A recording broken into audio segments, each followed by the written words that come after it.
여러분, 안녕하세요. 건입니다. 안녕하세요, 쏘이입니다. 제가 듣기로는 식사가 조금 더 맛있다는 얘기를 들었어요. 네, 소문일 수는 있는데요. 제가 계속 꼬드기고 있거든요. 다시 돌아오라고. 네, 돌이킬 수 없는 강을 건넌 것 같습니다. 안 됩니다. 안 오실 건가요?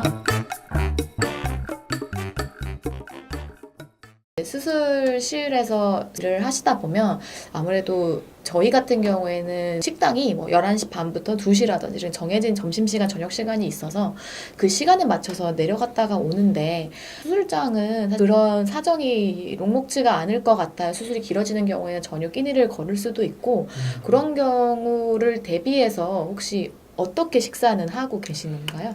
수술장 안에는 수술장에서만 식사할 수 있는 공간이 있는데요. 저희 수술장에서 근무하는 인력들은 전부 수술복을 입고 전부 멸균을 중시하는 근무지이기 때문에 따로 식사를 하기 위해서 수술장 밖을 벗어나선 절대 안 돼요. 식사를 하기 위해서는 반드시 수술장 안에서만 식사를 해야 하고 나가는 경우가 있는데 그때는 반드시 옷을 갈아입거나 그리고 야외에서만 신을 수 있는 신발을 가나 신거나 그리고 갔다 와서는 반드시 손위생을 꼭 해야 하고 그런 규정이 있습니다. 수술을 하다 보면 식사 시간을 놓치는 경우가 번번이 있어요.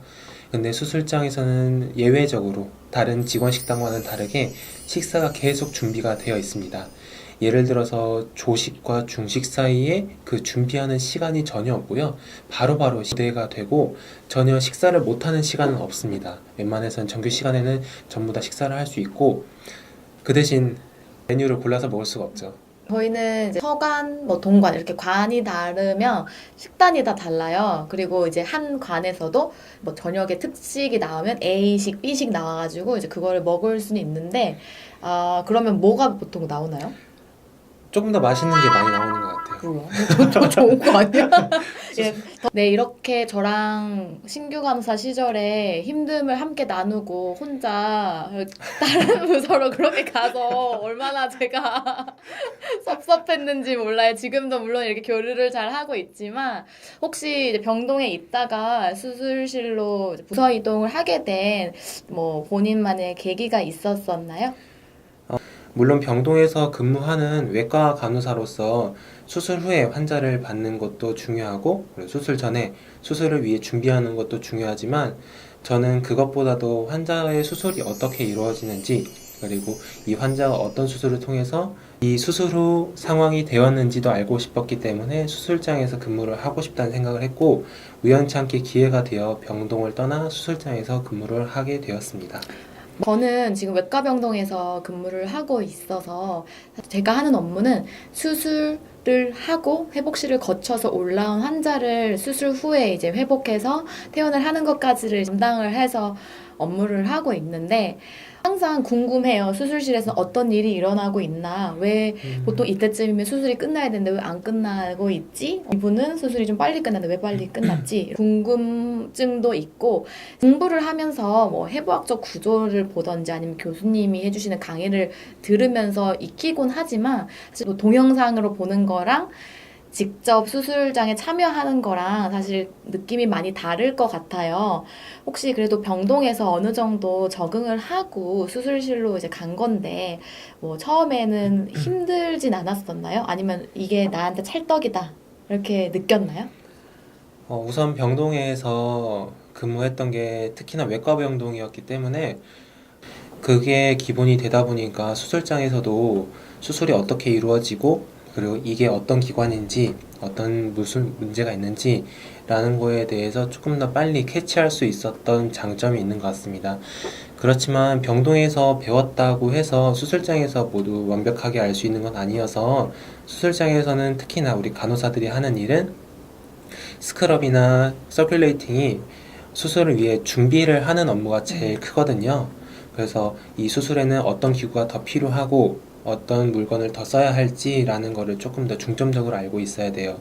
근데 그것도 이 사람의 장기가 어떤 상태인지 그리고 이 환자가 어떤 문제가 있기 때문에 수술을 하게 되는지 알아야만 수술을 준비할 수 있기 때문에 지금도 병동에서 했었던 경험이 더더욱 소중하게 느껴지는 시간입니다. 그러면 수술실에서 처음에 가면은 그런 기구들이나 이런 용어들이 외우는 게 되게 많았겠네요? 수술장에서 근무하는 간호사라면 가장 기본적으로 알아야 할 거는 기구라고 생각합니다.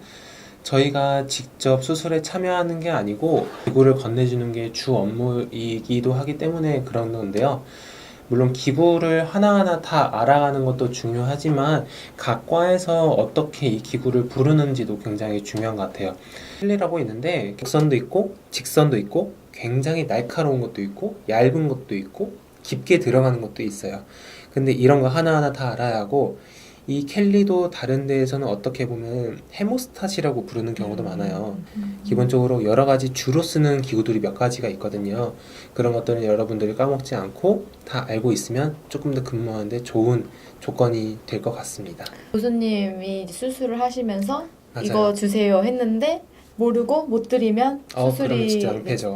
딜레이가 되겠네요. 맞아요. 그러면 수술을 하는 게 조금 더 길어지고 그리고 환자의 마취 시간이 조금 더 길어지기 때문에 저 하나의 실수 때문에 환자에게 위해가 가서는 안 되잖아요. 그게 의료진의 가장 기본이기 때문에 환자를 위해서라면 반드시 기구 정도는 알고 수술에 참여하시는 게 좋을 것 같습니다.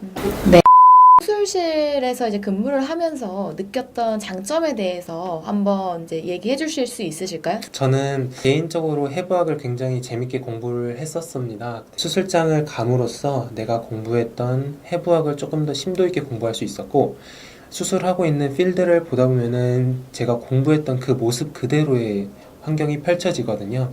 그리고 나서 수술하고 나서 나온 검체들이 이 검체가 무엇인지도 반드시 알아야 하기 때문에 제가 공부를 했던 해부학의 기본이 된다면 수술장에서 그것보다 큰 장점은 없었던 거라고 생각합니다.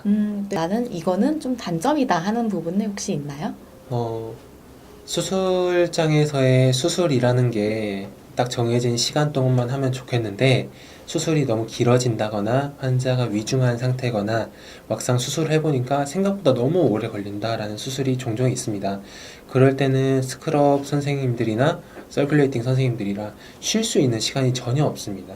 그래서 막상 수술 한번 들어가면은 몇 시간이고 서 있어야 하는 게 있는데 특히나 수술장에서 가장 필요한 거는 압박 스타킹이라고 생각합니다. 그게 없으면 다리가 너무 부어서 퇴근할 때 바지가 안 들어갈 때가 있어요.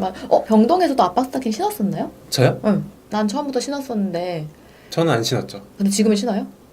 네, 신습니다. 다리가 터질 것 같아요. 아, 그렇구나. 계속 서 있기만 해서 더 그럴 수도 있을 것 같아요. 우리는 사실 서 있는 것보다는 계속 걷고 막 뛰고 이러니까 단점까지 선생님한테 이야기를 들어보았는데요. 하고 싶은 말이 혹시 있으시면 한 말씀 해주시겠어요? 저는 수술장에서 근무를 하게 되신다면 반드시 중요한 것은 그만큼 마음의 준비를 많이 하고 와야 한다고 생각을 해요. 내가 환자에게 하는 거 하나하나가 환자에게 큰 문제가 될 수도 있고 환자에게 큰 도움이 될 수도 있는 거기 때문에 그만큼 열심히 많이 준비를 하시고 수술에 참여를 많이 하시고 시간이 지나면서 내가 수숙해지면 일하는 데 많은 보람을 느낄 수 있고 여러분들이 적성에 더욱더 맞는다면 조금이라도 더 오래 병원에서 근무를 하면서 좋은 기회가 많을 거라고 생각합니다. 네, 이렇게 선생님께 좋은 말씀 들어봤고요. 다음 영상에서 또 만나고 저는 저는 소희였습니다. 여러분 안녕.